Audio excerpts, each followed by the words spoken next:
जय शनिदेव। प्यारे भक्तों, हिंदू धर्म में भगवान शनिदेव को न्याय के देवता की अवधि दी गई है। शनिवार के दिन भगवान शनिदेव की विधि पूर्वक पूजा व्रत करने से साधक की मनचाही मनोकामना पूरी होती है। माना जाता है कि भगवान शनिदेव व्यक्ति विशेष को कर्म के अनुसार फल देते हैं। अच्छे कर्म करने वाले को शुभ फल का प्राप्ति होती है और बुरे कर्म करने वाले को शनिदेव दंडित करते हैं। शनिवार व्रत करने के नियम होते हैं जिनका पालन करने से भगवान शनिदेव प्रसन्न होते हैं और घर में सुख शांति का आगमन होता है। तो आइए जानते हैं शनिवार व्रत के नियम के बारे में और फिर श्रवण करेंगे कथा।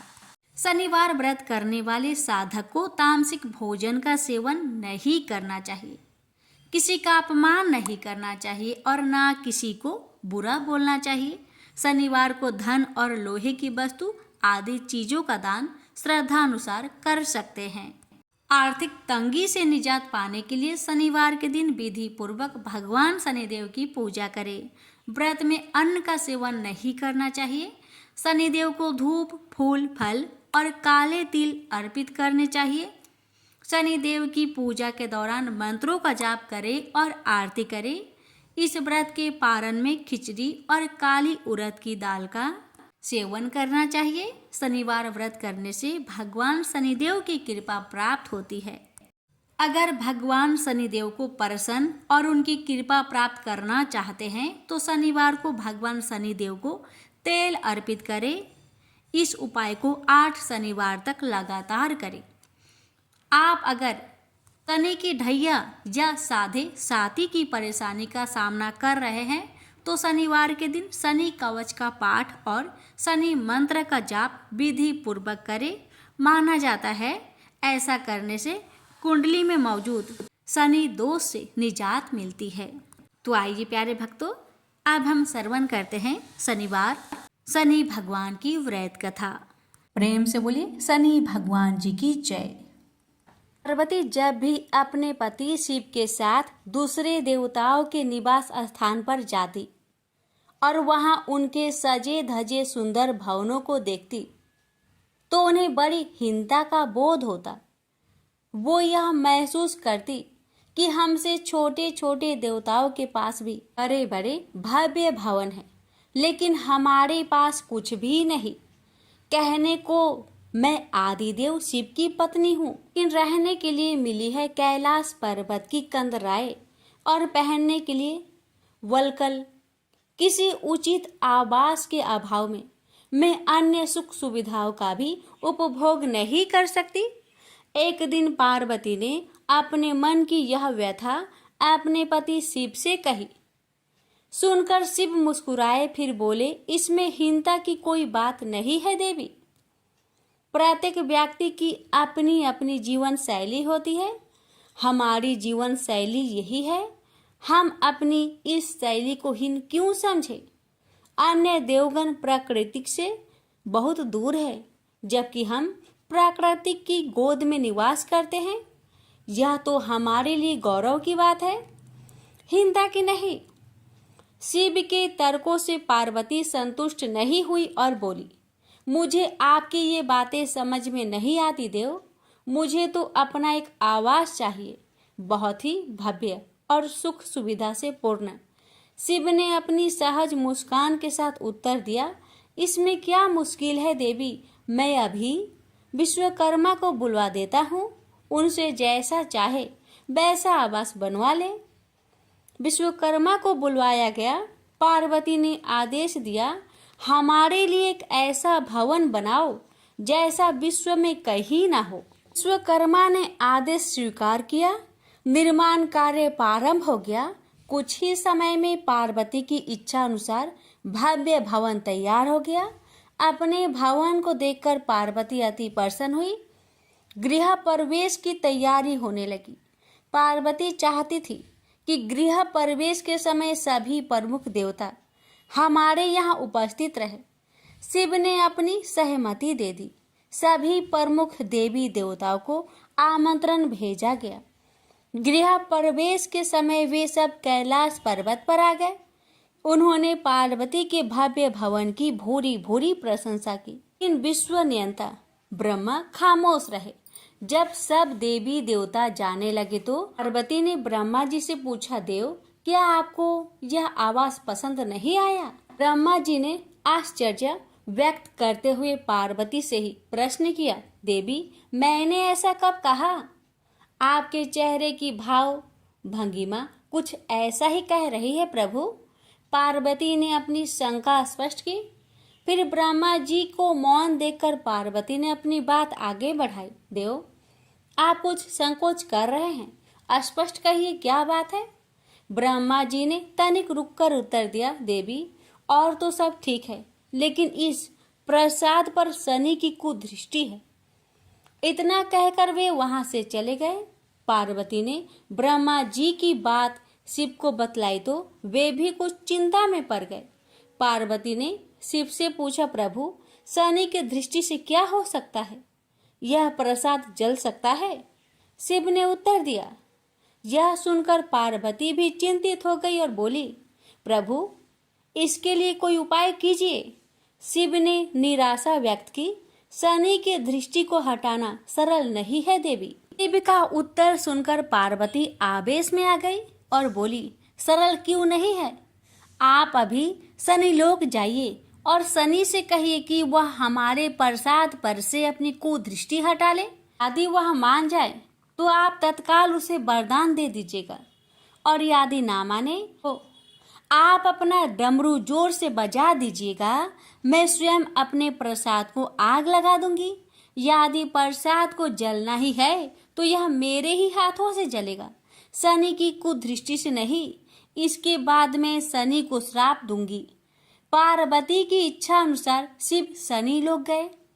वहां शनि देव ने उनकी अभ्यर्थना की और आदर के साथ आसन पर बैठाया। आसन ग्रहण करने के बाद शिव ने अपने आने की प्रयोजन बताया।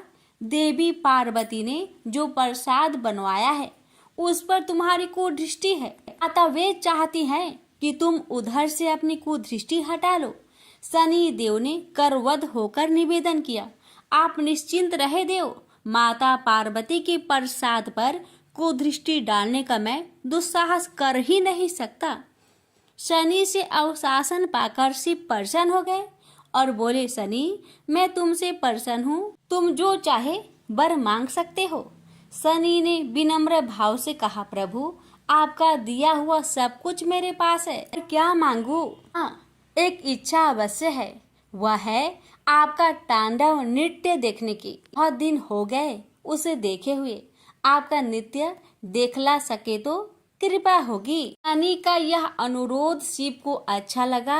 उन्होंने तत्काल अपना डमरू उठा लिया और लगे नृत्य करने। भोले भंडारी ये भी भूल गए कि माता पार्वती ने डमरू की आवाज सुनकर अपने नवनिर्मित प्रसाद को जला देने की बात कही थी। बस डमरू बजा बजा कर वे नृत्य करते रहे।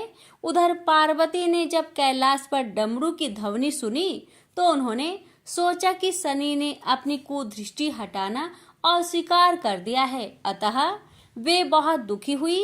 उन्हें लगा कि यदि मैं तत्काल अपने नवनिर्मित आवास को आग लगा दूंगी तो वह शनि की कुदृष्टि से बच जाएगा।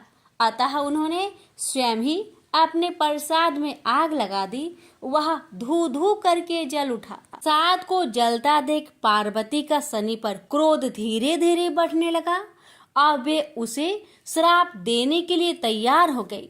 लेकिन उसी समय भगवान शिव वहां पहुंच गए।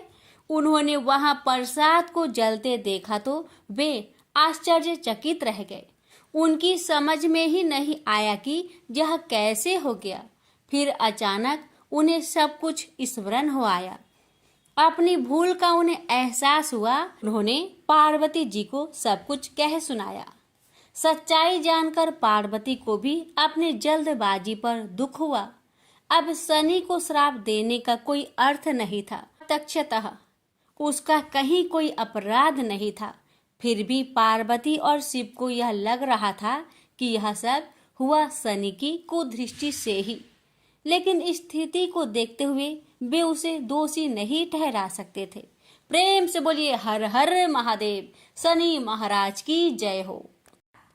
एक समय स्वर्गलोक में सबसे बड़ा कौन के प्रश्न पर 9 ग्रहों में वाद विवाद हो गया। विवाद इतना बढ़ा कि परस्पर भयंकर युद्ध की स्थिति बन गई। निर्णय के लिए सभी देवता देवराज इंद्र के पास पहुंचे और बोले, हे देवराज, आपको निर्णय करना होगा कि हम में से सबसे बड़ा कौन है। देवताओं का प्रश्न सुनकर देवराज इंद्र उलझन में पड़ गए।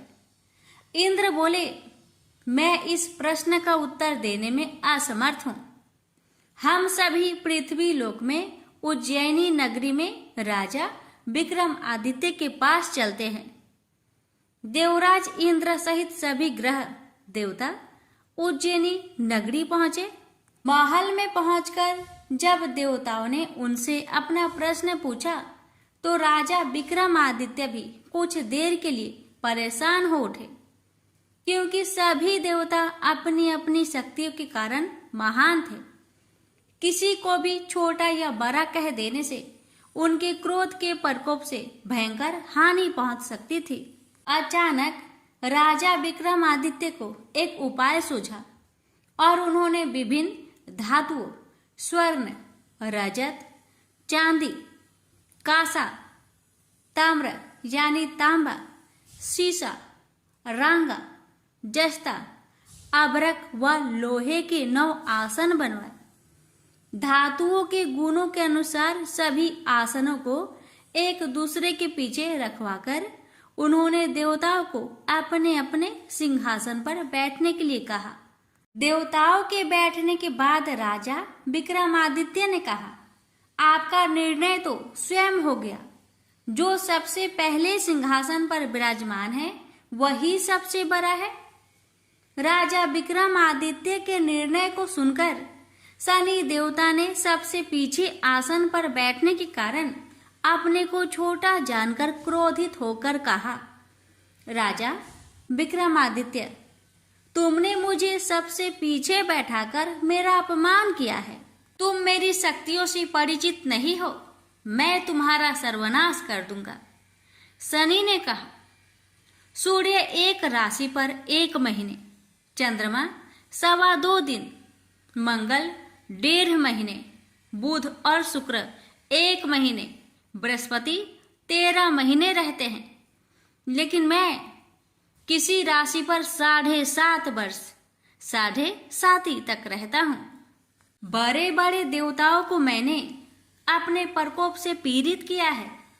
राम को 7.5 के कारण ही वन में जाकर रहना पड़ा और रावण को 7.5 के कारण ही युद्ध में मृत्यु का शिकार बनना पड़ा। राजा, तू भी मेरे प्रकोप से नहीं बच सकेगा। इसके बाद अन्य ग्रहों के देवता तो प्रसन्नता के साथ चले गए, परंतु शनिदेव बड़े क्रोध के साथ वहां से विदा हुए। राजा विक्रमादित्य पहले की तरह ही न्याय करते रहे। अन्य राज्यों में सभी स्त्री पुरुष बहुत आनंद से जीवन यापन कर रहे थे। कुछ दिन ऐसे ही बीत गए। उधर शनि देवता अपने अपमान को भूले नहीं थे।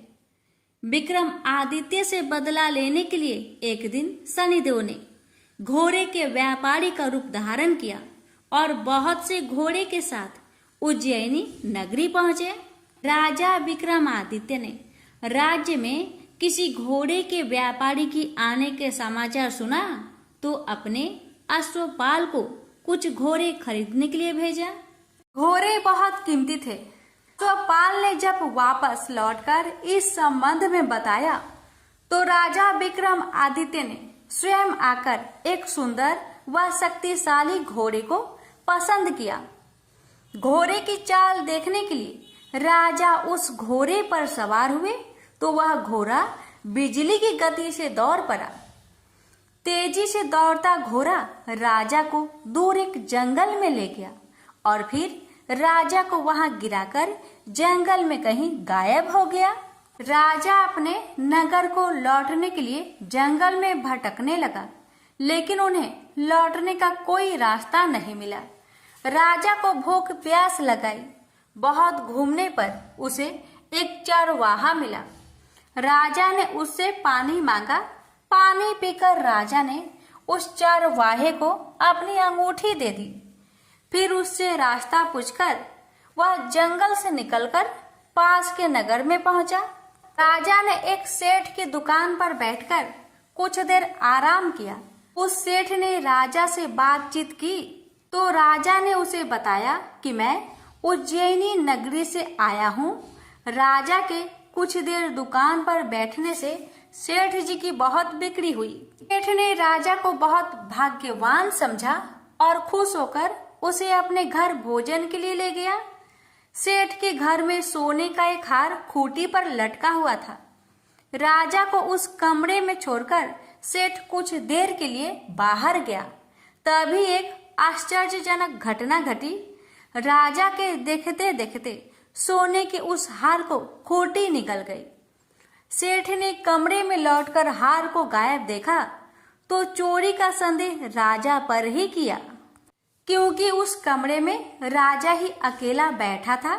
सेठ ने अपने नौकरों से कहा कि इस परदेसी को रस्सियों से बांधकर नगर के राजा के पास ले चलो।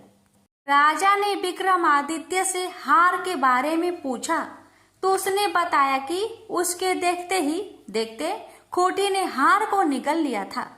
इस पर राजा ने क्रोधित होकर चोरी करने के अपराध में विक्रमादित्य के हाथ पांव कटवाने का आदेश दे दिया। राजा विक्रमादित्य के हाथ पांव काटकर उसे नगर के सड़क पर छोड़ दिया गया। कुछ दिन बाद एक तेली उसे उठाकर अपने घर ले गया और उसे अपने कोल्हू पर बैठा दिया। राजा आवाज देकर बैलों को हाँकता रहता। इस तरह तेली का बैल चलता रहा और राजा को भोजन मिलता रहा। शनि के प्रकोप की 7.5 पूरी होने पर वर्षा ऋतु आरंभ हुई। राजा विक्रमादित्य एक रात मेघ मल्हार गा रहा था कि तभी नगर के राजा की लड़की राजकुमारी मोहिनी रथ पर सवार उस तेली के घर के पास से गुजरी। उसने मेघ मल्हार सुना तो उसे बहुत अच्छा लगा और दासी को भेजकर गाने वाले को बुला लाने को कहा। दासी ने लौटकर राजकुमारी को अपंग राजा के बारे में सब कुछ बता दिया। राजकुमारी उसके मेघ मल्हार से बहुत मोहित हुई, अतः उसने सब कुछ जानकर भी अपंग राजा से विवाह करने का निश्चय कर लिया।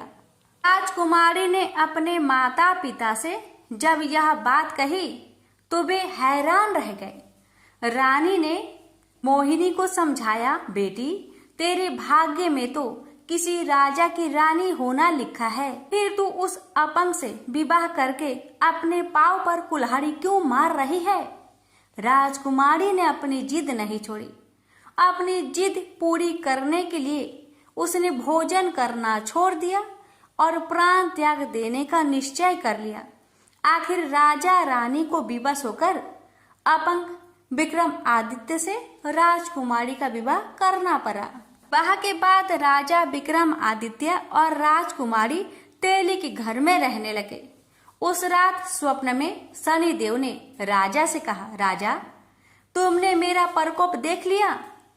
मैंने तुम्हें अपने अपमान का दंड दिया है।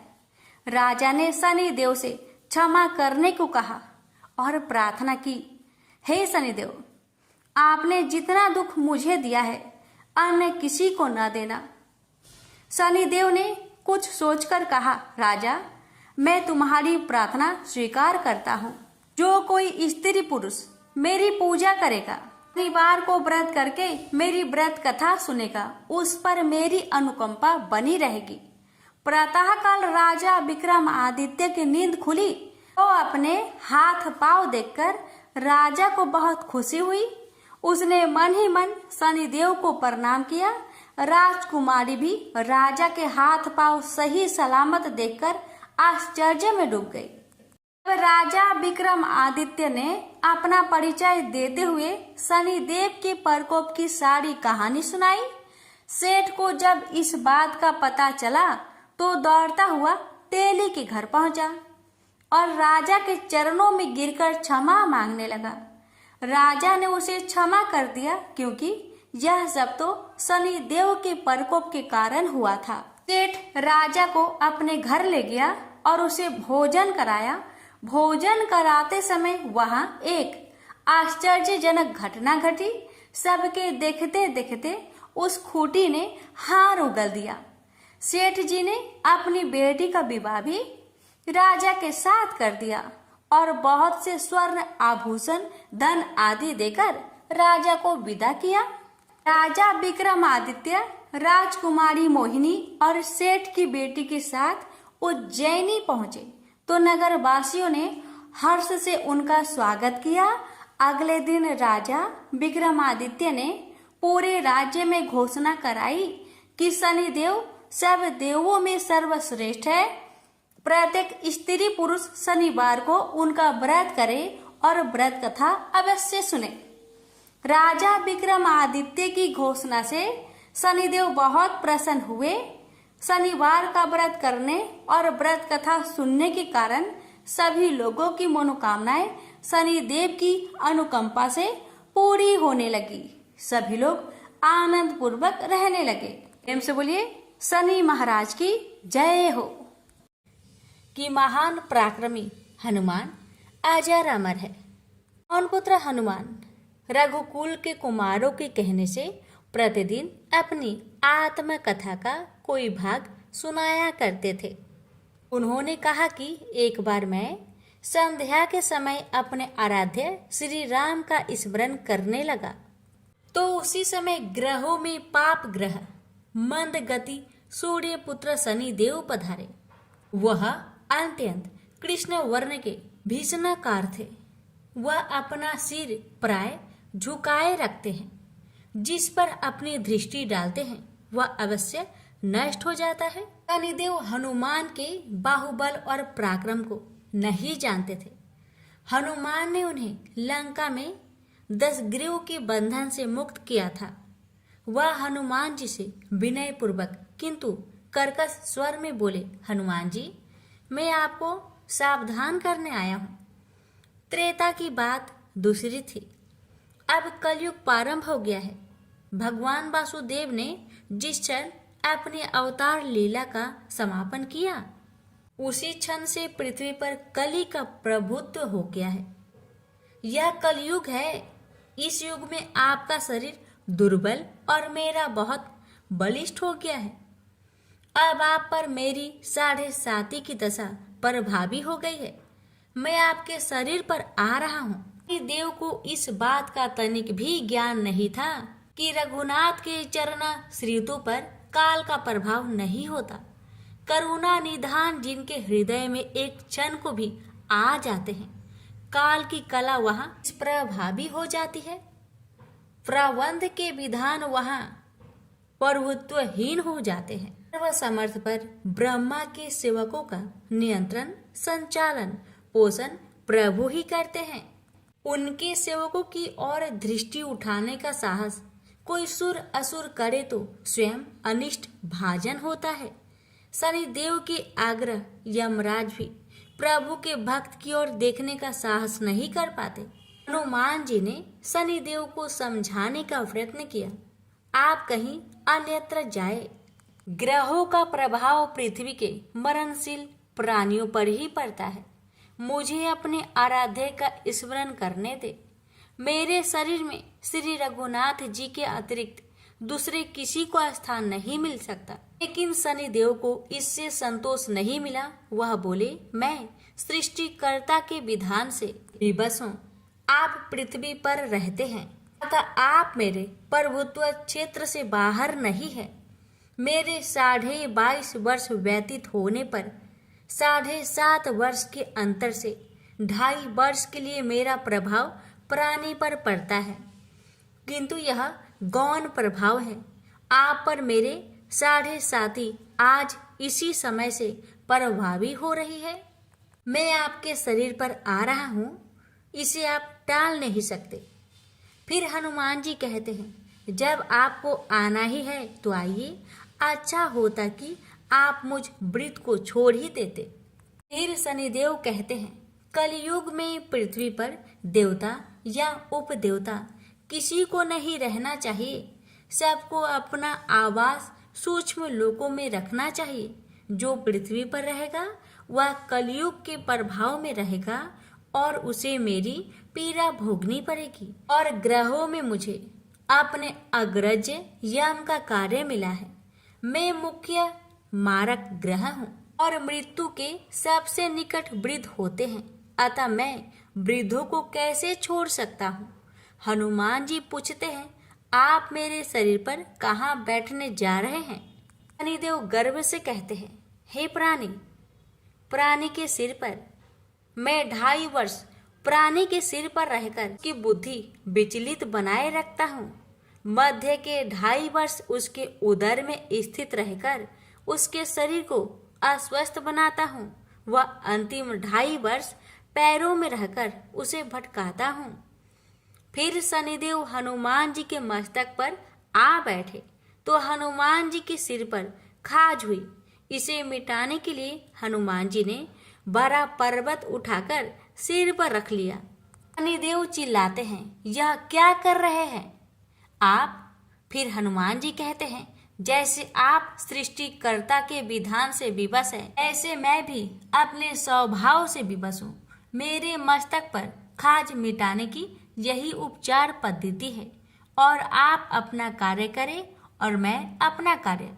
ऐसे कहते ही हनुमान जी ने दूसरा पर्वत उठाकर सिर पर रख लिया। इस पर शनिदेव कहते हैं, आप इन्हें उतारिए, मैं संधि करने को तैयार हूँ। इनके इतना कहते ही हनुमान जी ने तीसरा पर्वत उठाकर सिर पर रख लिया। तो शनिदेव चिल्लाकर कहते हैं, मैं अब आपके समीप नहीं आऊंगा। फिर भी हनुमान जी नहीं माने और चौथा पर्वत उठाकर सिर पर रख लिए। शनिदेव फिर चिल्लाते हैं, पवन कुमार त्राहि माम रामदूत आंजनेयम नमः। मैं उसको भी पीड़ित नहीं करूंगा जो आपका स्मरण करेगा। मुझे उतर जाने का अवसर दे। हनुमान जी कहते हैं, बहुत शीघ्रता की, अभी तो 5वां पर्वत रखना बाकी है। और इतने में ही शनि मेरे पैरों में गिर गए और कहा, मैं सदैव आपके दिए वचनों को स्मरण रखूंगा।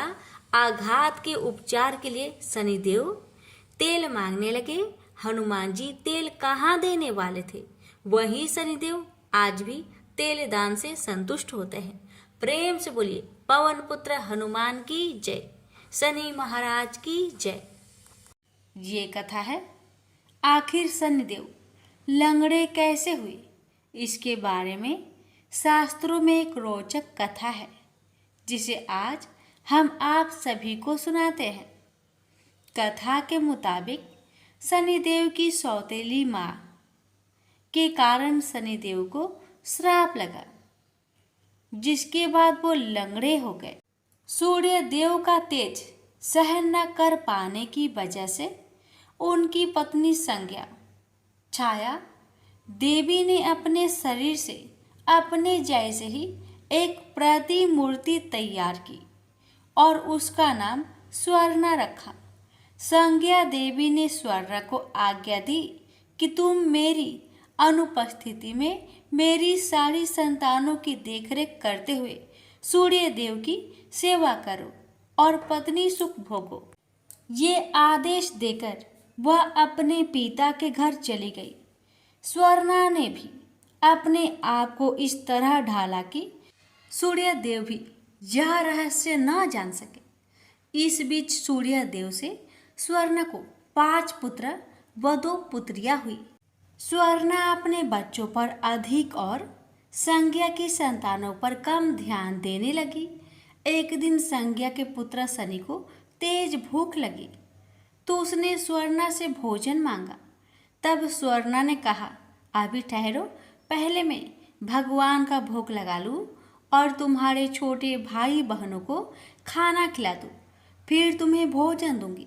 यह सुन शनि को क्रोध आ गया और उन्होंने भोजन पर लात मारने के लिए अपना पैर उठाया। तो स्वर्णा ने शनि को श्राप दे दिया कि तेरा पाँव अभी टूट जाए। माता का श्राप सुनकर शनिदेव डरकर अपने पिता के पास गए और सारा किस्सा कह दिया। सूर्यदेव समझ गए कि कोई भी माता अपने बच्चे को इस तरह का श्राप नहीं दे सकती। तब सूर्यदेव ने क्रोध में आकर पूछा कि बताओ तुम कौन हो। सूर्य का तेज देखकर स्वर्णा घबरा गई और सारी सच्चाई बता दी।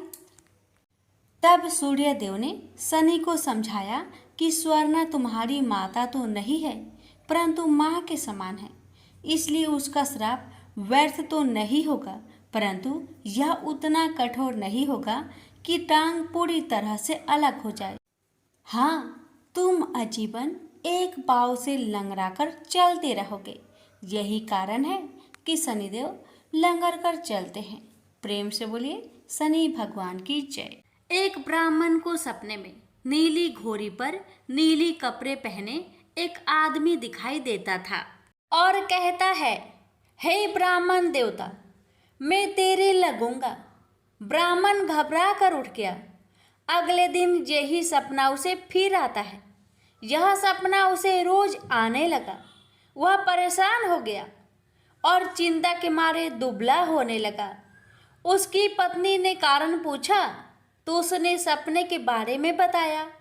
ब्राह्मणी बोली, वे अवश्य ही शनि महाराज होंगे। अब की बार दिखे तो कहना लग जाओ, पर 1.25 से ज़्यादा मत लगना। उस दिन सपने आने पर ब्राह्मण ने कहा, लग जाओ, पर कितने समय के लिए लगोगे? शनि जी बोले, 7.5 वर्ष का लगूंगा। ब्राह्मण ने कहा, क्षमा करे शनि जी, इतना भारी तो मुझसे झेला नहीं जाएगा। तब शनि जी बोले, तो 5 वर्ष का लग जाऊंगा। ब्राह्मण बोला, यह भी मेरे लिए ज्यादा है। शनि जी बोले, 2.5 साल का लग जाऊं। ब्राह्मण ने मना किया तो शनि जी कहने लगे, 1.25 पहर का तो लगूंगा ही, इतना तो कोढ़ी कलंगी भिखारी के भी लग जाता हूँ। तब ब्राह्मण ने कहा, ठीक है।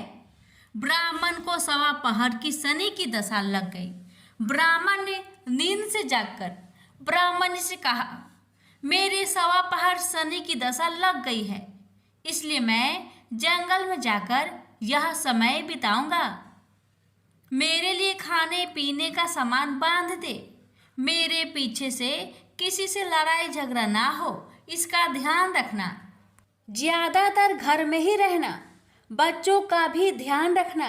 इस 1.25 पहर के समय में कोई गाली भी दे तो चुपचाप सुन लेना, बहस मत करना। यह सब समझाकर ब्राह्मण जंगल में चला गया। जंगल में ब्राह्मण एक पीपल के पेड़ के नीचे बैठ गया और हनुमान जी का पाठ करने लगा। 1 पहर बीत गया। ब्राह्मण ने सोचा बाकी बचा समय रास्ते में बीत जाएगा, इसलिए वहां से चल दिया। रास्ते में एक बाड़ी में मतीरे लगे देखे। माली से एक मतीरा खरीदा, पोटली में बांधा और आगे बढ़ा। आगे एक आदमी मिला जो असल में शनिदेव थे। ब्राह्मण से पूछा, पोटली में क्या है? उसने कहा, मतीरा है। शनिदेव बोले, दिखाओ। ब्राह्मण ने पोटली खोली। उसमें राजकुमार का कटा हुआ खून से लथपथ सिर दिखा। शनिदेव ब्राह्मण को राजा के पास ले गए और कहा कि इस ब्राह्मण ने राजकुमार की हत्या कर दी है।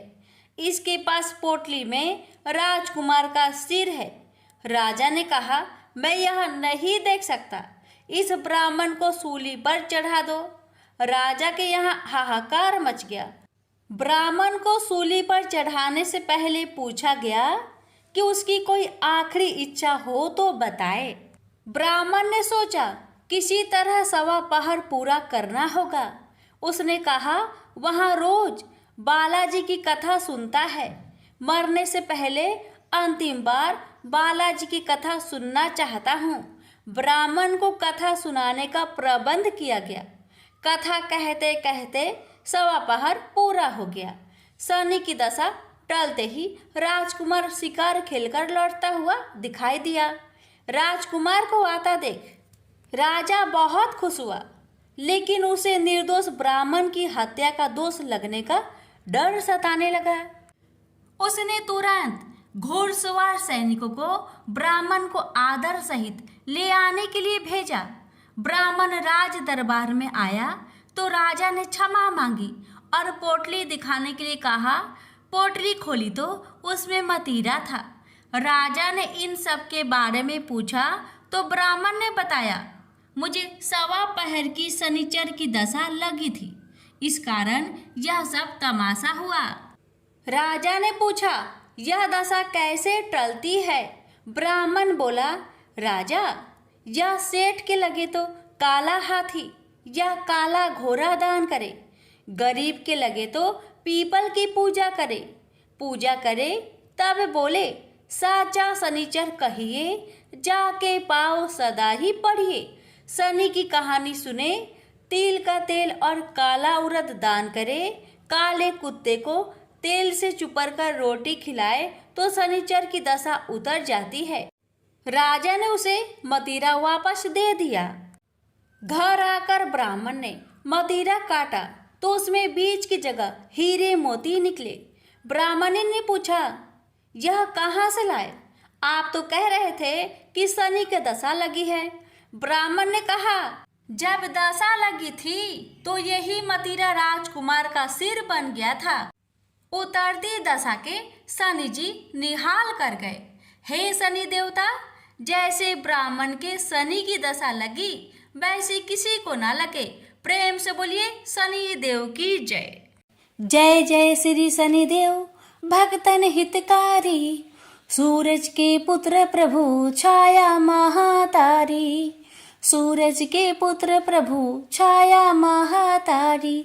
जय जय श्री शनिदेव, जय जय श्री शनिदेव। श्याम अंक वक्र दृष्टि चतुर्भुजाधारी, नीलांबर धारनाथ गज की आसवाड़ी।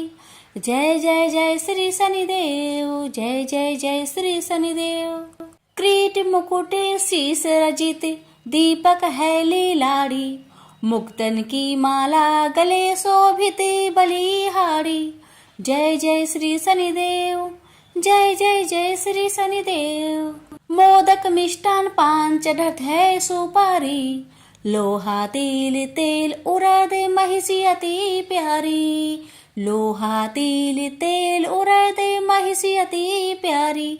जय जय श्री शनिदेव, जय जय श्री शनिदेव। देव तनुज ऋषि मुनि सुमरिन नर नारी, विश्वनाथ धरत ध्यान शरण है तुम्हारी, विश्वनाथ धरत ध्यान शरण है तुम्हारी। जय जय श्री शनिदेव, जय जय श्री शनिदेव। प्रेम से बोलिए शनि भगवान की जय।